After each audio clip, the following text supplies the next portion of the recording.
नमस्कार दोस्तों, आज हम आपके सामने लेकर आए हैं एक बिल्कुल नया तरीका पढ़ाने का। आर्टिकल्स जो बिल्कुल भी स्टूडेंट्स को याद नहीं होते।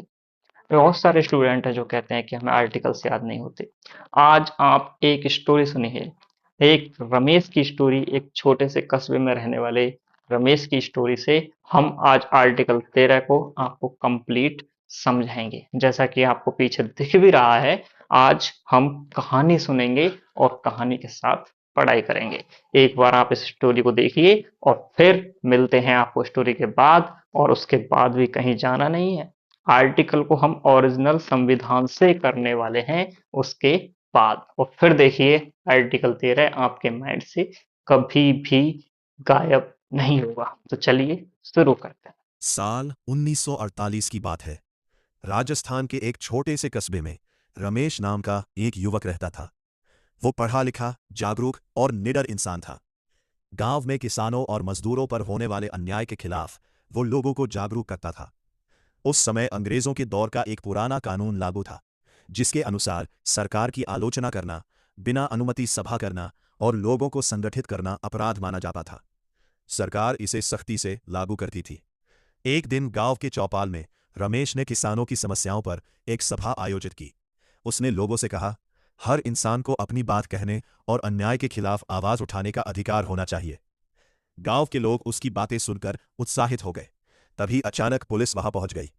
पुलिस अधिकारी गुस्से में चिल्लाया, तुमने सरकार के खिलाफ भाषण दिया है, तुमने कानून तोड़ा है। पुलिस ने तुरंत रमेश को गिरफ्तार कर लिया। गांव के लोग डर गए और कोई भी पुलिस के सामने कुछ बोल नहीं पाया। कुछ समय बाद देश में एक ऐतिहासिक परिवर्तन हुआ। 26 नवंबर 1949 को भारत का संविधान अपनाया गया और 26 जनवरी 1950 को लागू हुआ।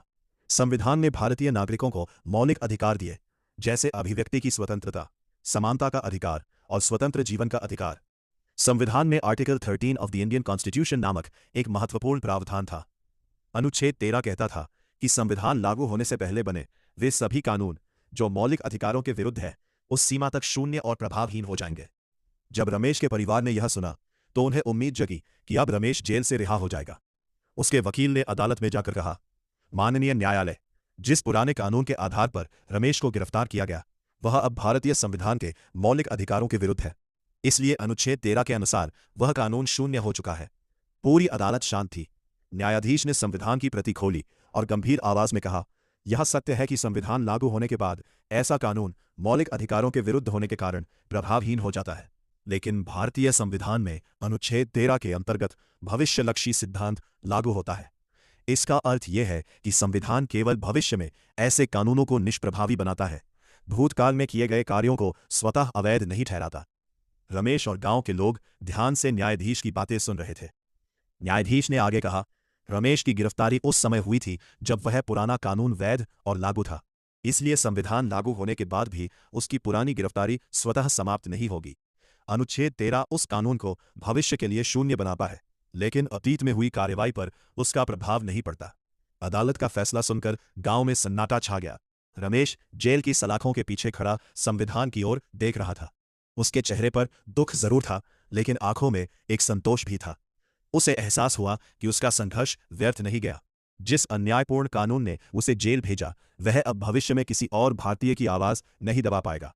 उस दिन गांव के लोगों ने समझा कि भारत का संविधान केवल एक किताब नहीं, बल्कि नागरिकों की स्वतंत्रता की सबसे बड़ी सुरक्षा है। तो कैसी लगी आपको ये कहानी? आई होप आपने इस कहानी को एंजॉय किया होगा, और रमेश की कहानी से आर्टिकल 13 की कुछ समझ आपको जरूर हो गई होगी। अब हम आर्टिकल को ओरिजिनल संविधान से देखेंगे।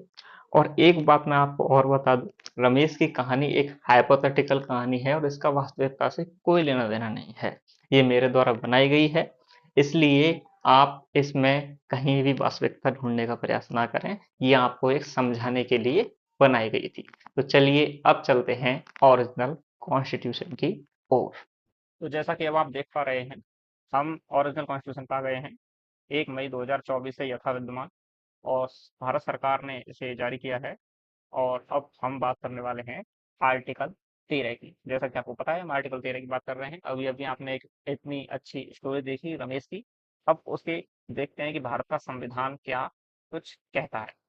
तो जैसा कि आपको दिखाई दे रहा है स्क्रीन पर, जो मूल अधिकार हैं वह भाग 3 में है, और भाग 3 हमारा आर्टिकल 12 से लेके आर्टिकल 35 तक चलता है।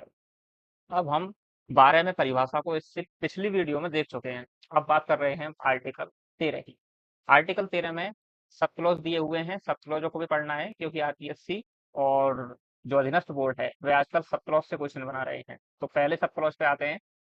पहले सब क्लॉज में लिखा हुआ है कि इस संविधान के प्रारंभ होने से ठीक पहले भारत के राज्य क्षेत्र में प्रवृत्त सभी विधियां उस मात्रा तक शून्य होंगी जिस तक वे इस भाग के उपबंधों से असंगत हैं।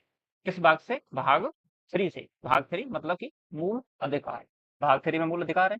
तो इस भाग के जितने भी उपबंध हैं, यानी कि आर्टिकल 12 से लेकर आर्टिकल 35 तक के जितने भी उपबंध हैं, उन उपबंधों से असंगत होने वाली वे विधियां जो भारत के संविधान के प्रारंभ होने से पहले प्रवृत्त में थी, वो सभी विधियां उस मात्रा तक शून्य हो जाएंगी जिस मात्रा तक वह इस भाग के उपबंधों से संगत हैं, यानी कि मूल अधिकारों से असंगत होने वाली वे विधियां शून्य हो जाएंगी। जैसा कि आपने स्टोरी में देखा था, रमेश की स्टोरी में, कि रमेश ने जैसे ही आर्टिकल 13 लागू हुआ तो रमेश ने एक कोर्ट में पिटीशन डाली और जज साहब से कहा कि अब चूंकि भारत का संविधान लागू हो चुका है, तो और जिस विधि से मुझे अंदर किया गया था उस विधि को अब वह प्रवृत्त में नहीं है, अब वह मान्य नहीं है, तो मुझे छोड़ दिया जाए।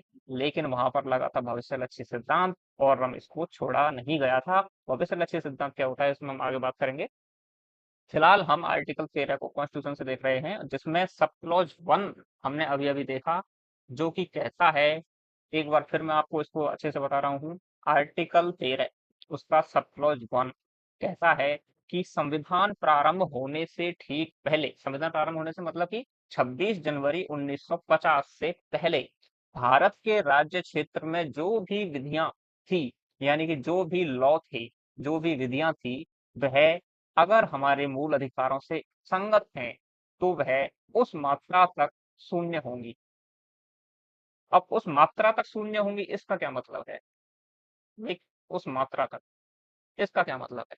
देखिए यहाँ पर लगता है पृथक्करणीयता का सिद्धांत। पृथक्करणीयता का सिद्धांत ये कहता है कि अगर मान लीजिए एक पूरा नियम है जिसमें बहुत सारे क्लॉजेस बने हुए हैं, तो जो पार्ट उस लॉ का हमारे मूल अधिकारों से असंगत है, सिर्फ वो पार्ट ही नल एंड वॉइड होगा, यानी कि वही शून्य होगा। लेकिन जो पार्ट, उस विधि का जो हिस्सा मूल अधिकारों से असंगत नहीं है, वह लागू रहेगा। मतलब जो हिस्सा उस विधि का हमारे मूल अधिकारों से असंगत है, हमारे मूल अधिकारों का हनन करता है, वह हिस्सा शून्य हो जाएगा। पूरी की पूरी विधि शून्य नहीं होगी। अगर पूरी की पूरी विधि अगर हमारी वायलेट कर रही है हमारे मूल अधिकारों को, तो पूरी विधि हो जाएगी। लेकिन अगर उस विधि का कोई हिस्सा हमारे मूल अधिकारों से असंगत है, तो सिर्फ वो हिस्सा ही क्या होगा? नल एंड वॉइड, यानी कि शून्य होगा। ये हमारा आर्टिकल 13 उसका सब क्लॉज 1 हमसे कहता है। आई होप आपने सब क्लॉज 1 को अच्छे से कर लिया होगा। अब बात कर लेते हैं आर्टिकल 13 और आर्टिकल 13 की सब क्लॉज 2 की। देखिए आर्टिकल 13 सब क्लॉज 2 क्या कहता है कि ये तो जब 13 एक की बात हुई थी, तो वो तो हुई थी संविधान के प्रवृत्त में आने से, यानी कि संविधान के प्रारंभ होने से पहले। अब आ जाती है बात संविधान के लागू होने के बाद।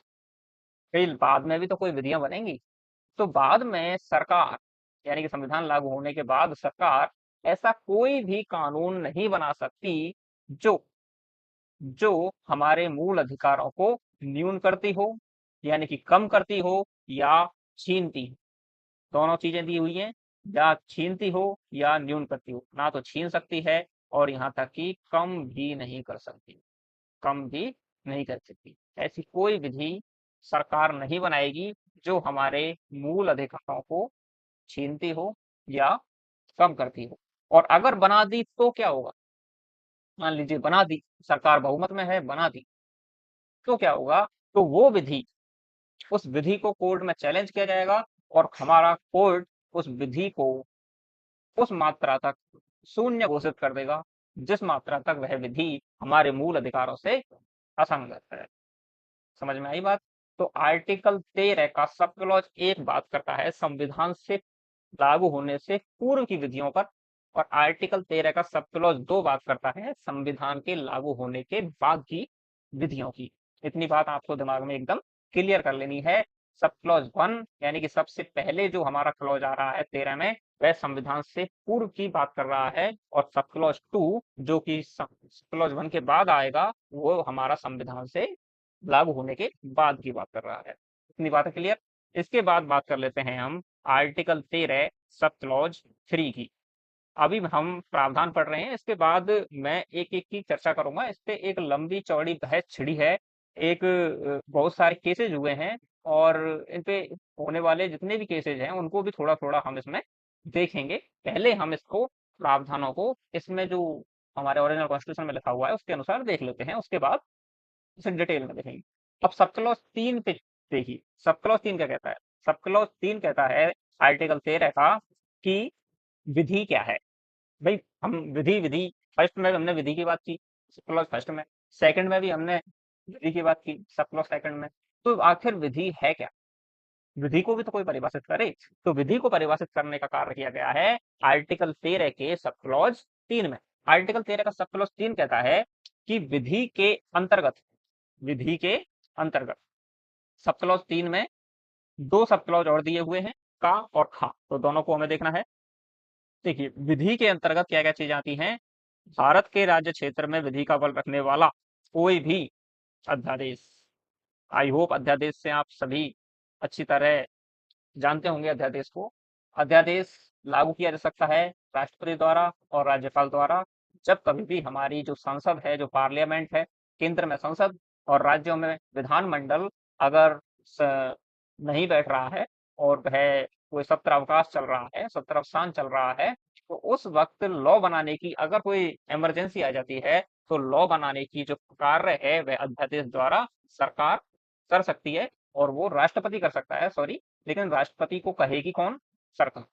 सरकार कहेगी राष्ट्रपति से और राष्ट्रपति अध्यादेश जारी करेगा। इसी तरह राज्यों में सरकार कहेगी राज्यपाल से और राज्यपाल अध्यादेश जारी करेगा। तो यह होता है अध्यादेश। इसके बाद आ जाता है आदेश। इसके बाद आ जाता है आदेश, कोई भी अध्यादेश और कोई भी आदेश।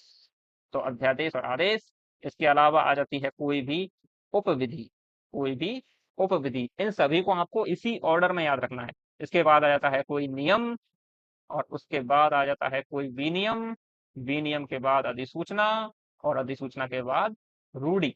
अब आप सोच रहे होंगे कि ये रूढ़ी और प्रथा यहाँ क्या कर रही हैं? रूढ़ी और प्रथाओं को भी क्या विधि की मान्यता दी गई है?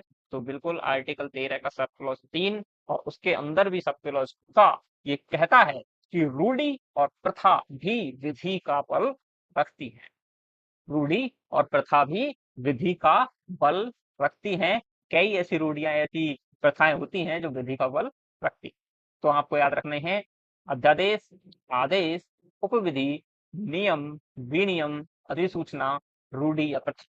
इनको इसी क्रम में आपको याद रखना है, और ये कहाँ लिखा हुआ है ये भी याद रखना है। आर्टिकल 13 सब क्लॉज 3, और सब क्लॉज 3 के अंदर भी का, सब क्लॉज 3 के अंदर भी का, जैसे ए भी बोल सकते हैं, अगर इंग्लिश में देखेंगे तो सब क्लॉज 3 में ए आ जाएगा। इसके बाद आ जाती है बात खा की। इसके बाद आ जाती है बात खा की। इसके अंदर दो हैं, एक का है एक खा है। खा में क्या लिखा हुआ है? खा में लिखा हुआ है कि प्रवृत्त विधि के अंतर्गत भारत के राज्य क्षेत्र में किसी विधानमंडल या अन्य सक्षम प्राधिकारी द्वारा इस संविधान के प्रारंभ से पहले पारित या बनाई गई विधि है, जो पहले ही निश्चित नहीं कर दी गई है, चाहे ऐसी कोई भी विधि या उसका कोई भाग उस समय पूर्णतः विशिष्ट क्षेत्रों में प्रवर्तन में नहीं है। तो यहाँ पर एक शब्द आया था प्रवृत्त विधि, तो वह प्रवृत्त सभी विधि, ये लिखी प्रवृत्त सभी विधि। तो इसको परिभाषित किया गया है प्रवृत्त सभी विधियां। तो प्रवृत्त विधि से क्या तात्पर्य है? इस प्रवृत्त विधि को भी परिभाषित कर दिया गया है आर्टिकल 13 के सब क्लॉज 3 में खास सेक्शन जोड़कर कि प्रवृत्त विधि आखिर है क्या। तो प्रवृत्त विधि को कहाँ परिभाषित किया गया है? आर्टिकल 3 सब क्लॉज ख में, कि प्रवृत्त विधि वह है जो भारत के राज्य क्षेत्र में या फिर किसी विधानमंडल या अन्य सक्षम प्राधिकारी द्वारा जो भी हमारा संविधान जब लागू हुआ था उससे पहले भी हमारे राज्यों में विधानमंडल थे और वो अपने अपने लॉ बनाते थे, या अन्य कोई ऐसे प्राधिकारी थे जो भी अपने अपने लॉ बनाते थे। जैसा कि हमने स्टोरी में भी देखा था, रमेश को जिस लॉ के तहत अंदर डाला गया था, वह क्योंकि रमेश राजस्थान का रहने वाला था, तो वो जो लॉ है वो राजस्थान की उस संविधान लागू होने से पहले के जो विधानमंडल था उसने लागू किया था। या फिर हमारे यहाँ पर जो भी प्रशासन चलता था, जो भी प्रशासनिक जिम्मेदारी जिसके भी पास थी, उसने लागू किया था, तो उसी के तहत उसे जेल में डाला गया था। तो ऐसी ही प्रवृत्त विधियां जिनके तहत रमेश को जेल में डाला गया था, ऐसी ही प्रवृत्त विधियां हमारे संविधान से पहले, लागू होने से पहले बहुत सारे प्रवर्तन में थी, जो हमारा कहीं ना कहीं शोषण करती थी, हमारे मूल अधिकारों को छीनती थी। सभी विधियों को नल एंड वॉइड करने के लिए, उस मात्रा तक नल एंड वॉइड करने के लिए, उस मात्रा तक शून्य करने के लिए जिस मात्रा तक वह हमारे मूल अधिकारों का हनन करती है, मैं हमारा कॉन्स्टिट्यूशन का आर्टिकल 13 इजाजत देता है। तो अब आर्टिकल 13 के सब क्लॉज 3 का हमने खास सेक्शन कर लिया है, जिसमें प्रकृत विधि को परिभाषित किया गया है, ये आपको याद रखना है। अब आर्टिकल 13 का सब क्लॉज 4। अब देख 13 का सब क्लॉज 4 के ऊपर ये जो एक लिखा हुआ है, इसकी चर्चा कर लेते हैं सबसे पहले हम। ये जो एक लिखा हुआ है, ये एक आखिर क्यों लिखा हुआ है? देखिए, ये रहा वन। इसका मतलब ये है कि संविधान के 24वें संशोधन अधिनियम 1971 की धारा 2 के द्वारा 5/11/1971 को इसे अंत स्थापित किया गया है। इसका मतलब ये कि ओरिजिनल संविधान में ये सब क्लॉज 4 नहीं था। ओरिजिनल संविधान में ये सब क्लॉज 4 नहीं था। इसे हमारे संविधान में बाद में जोड़ा गया है, कॉन्स्टिट्यूशन अमेंडमेंट करके, संविधान संशोधन करके, और वो संविधान संशोधन है 24वां संविधान संशोधन 1971, और उसकी धारा है 2। तो धारा को भी याद रखें, क्योंकि आरपीएससी का कोई भरोसा नहीं, वह धारा भी पूछ सकती है, और आजकल वो इनको पूछ भी रही है। आजकल वो इनको पूछ भी रही है। तो आर्टिकल 13 सब चलो 4 जोड़ा गया। कब जोड़ा गया? 24वें संविधान संशोधन द्वारा जोड़ा गया। 1971 में ये संशोधन होता है, इंदिरा गांधी की सरकार थी, और धारा 2 द्वारा इसको जोड़ा गया। इसकी पूरी स्टोरी बताएंगे, क्यों जोड़ा गया, आखिर कौन सा ऐसा केस हो गया, कैसी कैसी क्या उसमें निर्णय दे दिया गया, क्यों सरकार को जरूरत पड़ी 24वें संविधान संशोधन करने की, आगे देखते हैं। जोड़ा क्या गया, लिखा क्या था इस अनुच्छेद की कोई बात, इस अनुच्छेद की कोई बात यानी कि आर्टिकल 13 की कोई भी बात अनुच्छेद 368 के अधीन किए गए इस संविधान के किसी संशोधन पर लागू नहीं होगी। अब यहां से एक बहस छिड़ती है कि ये क्या मैटर है अनुच्छेद 368 का। अनुच्छेद 368 में क्या है? अनुच्छेद 368 में है संविधान संशोधन की विधि। किस प्रकार से संविधान संशोधन किया जा सकता है? संविधान संशोधन की विधि अनुच्छेद 368 में। तो अनुच्छेद 368 के तहत अगर संविधान संशोधन किया जाता है, जो कि संसद करती है, अगर वह संविधान संशोधन किया जाता है, तो वह इसके तहत विधि के अंतर्गत नहीं आएगा। आर्टिकल 13 के तहत विधि के अंतर्गत नहीं आएगा, ये कहना चाह रहा है ये आर्टिकल 13 का लक्ष्य, जो कि जोड़ा गया था 24वें संविधान संशोधन अधिनियम 1971 की धारा 2 के द्वारा। तो ये कहना अब एक विवादास्पद स्थिति यहाँ पर बन जाती है कि आर्टिकल 368 के तहत जो संविधान संशोधन करते हैं, क्या वो विधि है या नहीं है, क्या वो विधि है या नहीं है। तो इस पे जो केसेज हुए हैं, उन केसेज की हम बात करेंगे। सबसे पहले जो केस हुआ 1951 में हुआ, और उसका नाम था शंकरी प्रसाद, शंकरी प्रसाद बनाम भारत सरकार। 1951 होता क्या है, प्रथम संविधान संशोधन होता है, और मूल अधिकारों में संपत्ति के अधिकार में 31A और 31B को शामिल किया जाता है। और 31A और 31B क्या करते हैं? संपत्ति के अधिकार को सीमित करते हैं। जैसे ही संपत्ति का अधिकार सीमित हुआ, तो ये केस हुआ जिसके अंतर्गत 31A और 31B को वैध ठहराया गया हमारे सुप्रीम कोर्ट के द्वारा, और कहा गया कि संसद मौलिक अधिकारों में परिवर्तन कर सकती, संसद मौलिक अधिकारों में परिवर्तन कर सकती। कौन सा केस था? शंकरी प्रसाद बनाम भारत संघवाद। कब हुआ? 1951 में हुआ। क्या किया? 31A और 31B को वैध ठहराया गया, और कहा गया कि संसद मौलिक अधिकारों में परिवर्तन कर सकती है। इसका मतलब कर सकती है, इसका मतलब ये है कि 368 विधि नहीं है। 368 के तहत किया गया संशोधन संविधान संशोधन विधि के अंतर्गत नहीं आता, क्योंकि अगर वो विधि के अंतर्गत आता होता, तो वह परिवर्तन नहीं कर पाता मौलिक अधिकारों। 1965 में सज्जन सिंह वाद।